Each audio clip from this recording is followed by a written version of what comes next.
Morning came fast, the way it always does when you barely sleep. I woke up at 6:02 a.m., my internal clock annoyingly reliable. The room was cold, faint sunlight slipping through the blinds and stretching across the floor in thin lines. First thing I noticed? His bed was empty, sheets perfectly smooth, pillow aligned, blanket folded at the edge, like he'd never been there at all.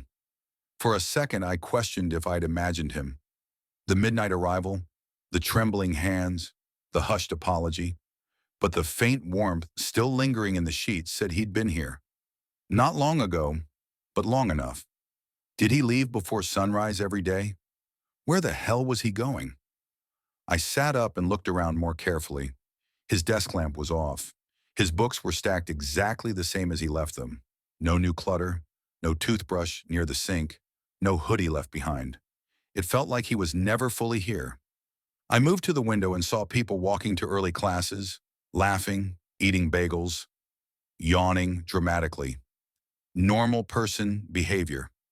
Meanwhile, my roommate was a ghost with a bedtime schedule completely opposite of mine. I pulled on a hoodie and grabbed my bag. Class was in an hour, and I needed caffeine strong enough to resurrect the dead. On my way out, I glanced at his side of the room again.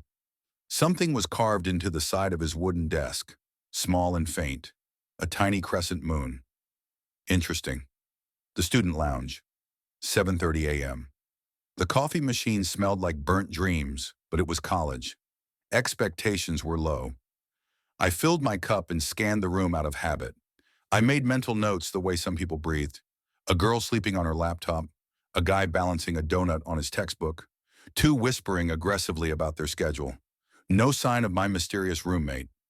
I sat at a corner table, sipping slowly. People watching usually relaxed me, but not today. My mind kept drifting back to him, his careful movements, those startled eyes, the guilt in his voice when he whispered, "Sorry." What was he apologizing for? I didn't like mysteries I couldn't solve. I especially didn't like ones living 10 feet away from me at night. I was halfway through my coffee when someone slid into the seat across from me. "Morning, Kai." I didn't have to look up to know it was Minjae, one of the only friends from high school who ended up at the same university. I raised an eyebrow. "You're too awake. It's suspicious." "That's called being prepared," he said, smug. Then he leaned forward. "So? How's the new roommate? Serial killer? Secret drug lord? Guy who collects toenails?" "Maybe." He blinked. "Wait, you're not joking?" I sighed and leaned back, running a hand through my hair. "He showed up at midnight." "That's kind of dramatic. Maybe he likes the vibe." "He moves like he's trying not to wake the dead. Maybe he's considerate." He trembled the whole time, like he was afraid of something. "Maybe he's haunted." I glared. "Minjae." Okay, he said, lifting his hands. "But come on, maybe he's just shy." He didn't bring anything. No toiletries, no backpack except one tiny bag, and he left before dawn. That caught his attention. "Okay, yeah, that's weird." I nodded once. Validation felt good. "So what's your plan?" Minjae asked. "My plan," I said slowly, "is to figure out who the hell this guy is before something explodes. Please don't interrogate the poor boy." "I won't interrogate him." "Oh no, Kai." "I won't," I repeated, less convincingly. Minja sighed. "Do me a favor. Don't scare him off. You have a very intense face in the morning." I scowled. "It's just my face." "That's the problem." I threw a napkin at him. First class, 8 a.m. The lecture hall was already buzzing when I walked in. Students scattered across the seats like birds chirping in different languages. Some were half asleep. Some were overly eager. I took a seat somewhere in the middle, my usual zone. I was scrolling through the syllabus when a soft voice drifted from the row behind me. "Is this seat taken?" I turned. The world froze. It was him. Not in a hoodie, not in shadow, not trembling or whispering. In daylight, he looked different, brighter, softer.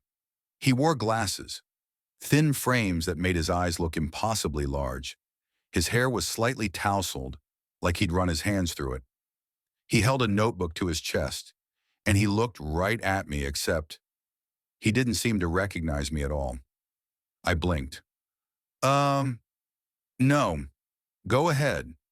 He smiled, a small, polite smile that felt like sunlight after a storm, and slipped into the seat. I stared at him for a full 3 seconds before turning away. Was this actually my roommate? His posture, his voice, the curve of his jaw? It had to be him, but he looked completely composed now, like a normal student, like someone who hadn't broken into my room at midnight and whispered apologies into the dark. He didn't seem scared now. He didn't seem exhausted. He didn't seem like whatever he was last night. What the hell? Before I could say anything, the professor walked in, beginning the first lecture. My attention was shot. Every time the boy behind me shifted in his seat, I felt it like static electricity. When class ended, students got up quickly, buzzing with first day energy. I turned around to speak to him, but he was already gone. Vanished, just like this morning, just like last night. I exhaled slowly. Whoever he was good at slipping through cracks. Too good.